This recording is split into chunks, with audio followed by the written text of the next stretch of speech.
Hello student, आज विद्यालय में आपका स्वागत है। आज हम कक्षा 10वीं की भूगोल का 5वां अध्याय खनिज तथा ऊर्जा संसाधन का भाग 6 देखेंगे। तो चलिए बच्चों स्टार्ट करते हैं।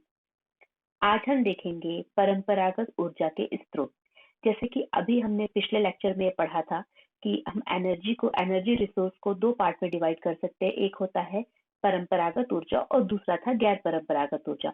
तो आज हम पढ़ेंगे परंपरागत ऊर्जा। परंपरागत ऊर्जा में की जो मुख्य स्रोत है उसमें सबसे पहला नाम आता है कोयला या कोल का, जिसे कि इंग्लिश में हम कोल कहते हैं। अगर बच्चों हम बात करें तो एनर्जी को अगर इंडिया में भी अगर हम देखें तो जो हमें मिलने वाली जो ऊर्जा है वो मुख्य रूप से किस पे डिपेंड करती है, किससे पूरी होती है, तो वो जो है वो कोयले से ही पूरी होती है। इंडिया में जो है अगर हम पावर एनर्जी को देखते हैं तो पावर एनर्जी के लिए कोल बहुत महत्वपूर्ण होता है।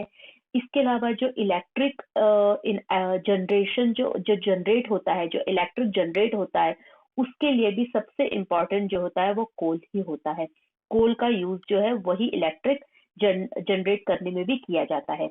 इसके साथ साथ अगर हम देखें तो अगर हम इंडस्ट्री के यूज के लिए देखें, चाहे हम डोमेस्टिक यूज के लिए देखें, चाहे मतलब या कहने का तात्पर्य है कि अगर हम फैक्ट्री में देखें या फिर अगर हम घरों में भी देखें, तो जो पावर सप्लाई, क्योंकि पावर सप्लाई तो सभी के लिए आवश्यक होती है क्योंकि उसके बिना तो कोई काम नहीं हो सकता है।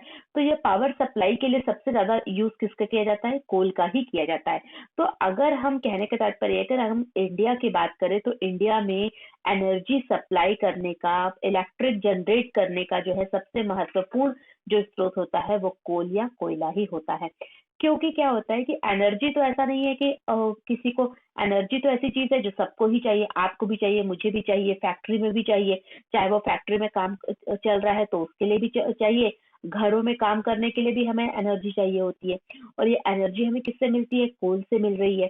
तो बहुत बड़ी संख्या में जो होता है ये एनर्जी को कौन प्रोड्यूस करता है? ये कोल जो है वो प्रोड्यूस करता है। इसीलिए परंपरागत ऊर्जा में कोयले का बहुत ही महत्वपूर्ण स्थान है। और भारत में भी कोयला जो है वो एनर्जी जनरेट करने में या एनर्जी सप्लाई करने में बहुत महत्वपूर्ण भूमिका निभाता है। भारत में कोयला बहुआयात में पाया जाने वाला जीवाश्म ईंधन है। एक चीज बहुत अच्छी है कि भारत में जो कोयला पाया जाता है वो बहुत बड़ी संख्या में यहाँ पाया जाता है और ये एक जीवाश्म ईंधन है और ये देश की ऊर्जा आवश्यकताओं का महत्वपूर्ण भाग प्रदान करता है। जैसे कि मैंने आपको बताया कि हमारे देश में जितनी भी एनर्जी जो रिक्वायरमेंट होती है उसको पूरा करने में यह बहुत महत्वपूर्ण भूमिका निभाता है। इसका उपयोग ऊर्जा उत्पादन तथा उद्योग और घरेलू जरूरतों के लिए ऊर्जा की आपूर्ति के लिए किया जाता है। इसका उपयोग कहाँ होता है? इसका उपयोग इंडस्ट्रीज में या डोमेस्टिक घरों के यूज के लिए जो होता है, इस एनर्जी का यूज किया जाता है। भारत अपनी वाणिज्यिक ऊर्जा आवश्यकताओं की पूर्ति, मतलब जो भी कॉमर्शियल एनर्जी जो इंडिया को की जो आवश्यकता होती है उसके लिए इंडिया मुख्य रूप से किस पर निर्भर है?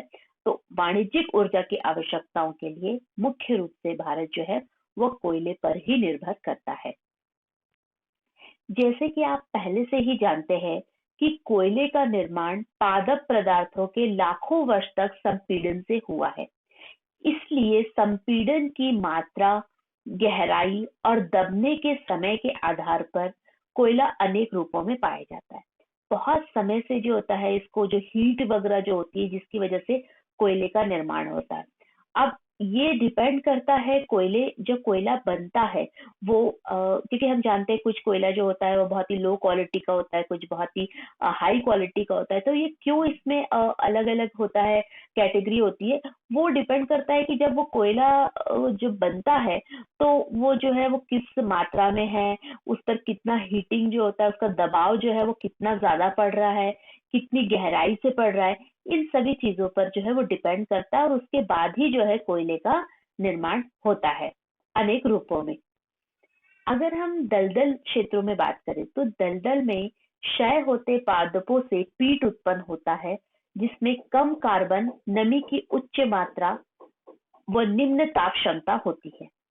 अगर हम दलदली क्षेत्रों में देखें, जहाँ पे ऐसे क्षेत्र जहाँ पे दलदल पाया जाता है और इसमें अगर कोयले का निर्माण होता है तो इस प्रकार के जो कोयले को बनता है उससे जो है हम क्या बोलते हैं, पीट कोल जो है हम बोलेंगे, मतलब पीट से उत्पन्न होता है, जिसमें क्या होता है, ऐसे जो कोयले होते हैं ना, उसमें बहुत ही कम कार्बन होता है और बहुत ही जो होता है नमी जो है वो बहुत ज्यादा होती है, और जो हीट होता है मतलब अन्य कोयले की तुलना में जो होता है ये बहुत ही कम होता है। अन्य कोयले की तुलना में इसमें हीट भी बहुत कम होता है।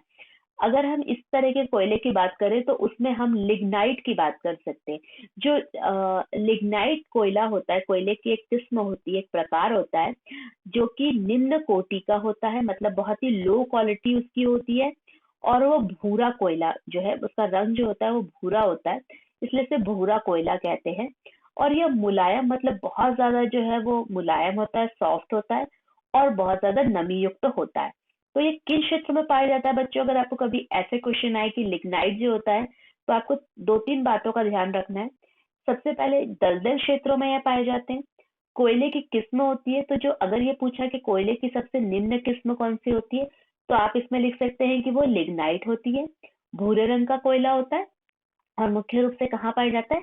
दलदली क्षेत्रों में यह पाया जाता है। लिग्नाइट के प्रमुख भंडार कहाँ है, इस बात को भी ध्यान में रखिएगा। तो जो लिग्नाइट कोयला होता है उसके मुख्य रूप से प्रमुख भंडार भारत में तमिलनाडु के नेवेली में मिलते हैं, और विद्युत उत्पादन में ये प्रयोग किए जाते हैं। इलेक्ट्रिसिटी जो होता है प्रोड्यूस करने में इनका, जनरेट करने में इनका यूज किया जाता है। गहराई में दबे तथा अधिक तापमान से प्रभावित कोयले को बिटुमिनस कोयला कहा जाता है, और वाणिज्यिक प्रयोग में यह सर्वाधिक लोकप्रिय है। और कोयले की जो सबसे अच्छी किस्म जिसको हम बोलते हैं हाई क्वालिटी, वो होता है यही बिटुमिनस कोयला होता है।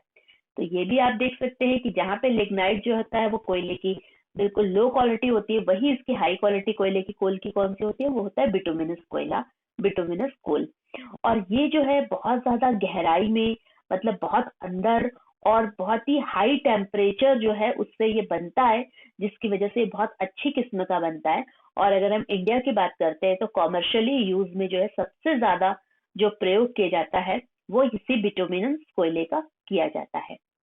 धातु शोधन में उच्च श्रेणी के बिटुमिनस कोयले का प्रयोग किया जाता है, जिसका लोहे के प्रगलन में विशेष महत्व है। और इसके अलावा एंथ्रेसाइट किस्म का भी एक कोयला है जो सर्वोत्तम गुण वाला एक हार्ड कोल होता है, कठोर कोयला होता है। तो एक एंथ्रेसाइट भी आपने देखा जो कि बहुत ही हाई क्वालिटी का होता है, और वो कौन सा होता है? वो कठोर जो होता है, हार्ड कोल होता है। भारत में कोयला दो प्रमुख भूगर्भिक युगों के शैल क्रम में पाया जाता है। कहाँ पर है ये देख लीजिए। एक है गोंडवाना, जिसकी आयु 2 लाख वर्ष से कुछ अधिक है, और दूसरा टर्शियरी निक्षेप जो लगभग 50 लाख वर्ष पुराने हैं। गोंडवाना कोयले जो धातु शोधन कोयला है के प्रमुख संसाधन जो है वो दामोदर घाटी यानी कि पश्चिम बंगाल और झारखंड, झरिया, रानीगंज, बोकारो में स्थित है, जो महत्वपूर्ण कोयला क्षेत्र है। गोदावरी, महानदी, सोन और वर्धा नदी घाटियों में भी कोयले के जमाव पाए जाते हैं।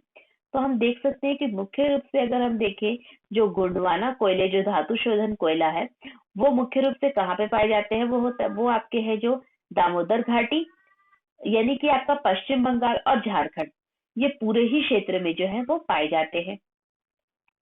टर्शियरी कोयला क्षेत्र उत्तरी पूर्वी राज्य मेघालय, असम, अरुणाचल प्रदेश और नागालैंड में पाया जाता है।